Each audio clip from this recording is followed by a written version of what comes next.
I mean, I definitely think that's the case, because the conflict is definitely giving an impetus to reconsider where do we actually get our energy from. And whilst in the UK we only have a very small proportion of Russian gas, the picture is obviously very different across the continent. And I think this conflict will definitely sharpen minds as to looking for alternatives when it comes to especially reliable and cost-effective baseload generation, which is the niche that nuclear energy obviously plays really well.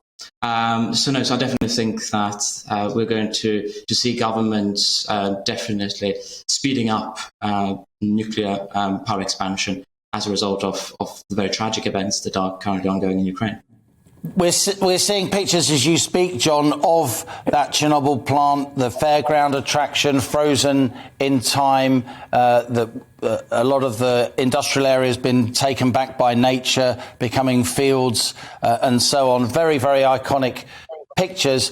How has it happened, John, that the UK, which was a pioneer in domestic nuclear power, at the end of the 60s, we had more nuclear power than the whole of the rest of Europe put together? We seem to have fallen behind, don't we, in this country in terms of our nuclear provision. It's less than a fifth of the energy that we use. It could be a lot more, couldn't it? It certainly could. And the reason why the UK's energy policy has perhaps not been as inclusive on nuclear as one might have wished for is the fact that there takes a lot of political will to invest in nuclear.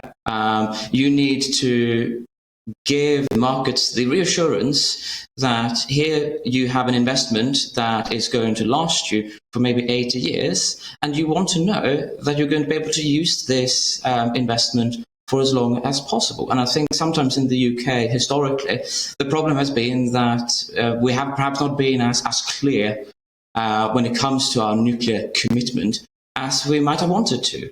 And then we have the role of fossil gas. Fossil gas has been relatively cheap. But as we are looking at climate change becoming increasingly a source of concern, we need to find ways of decarbonising, and that rules out fossil gas. And that's why nuclear becomes so important in the future energy mix.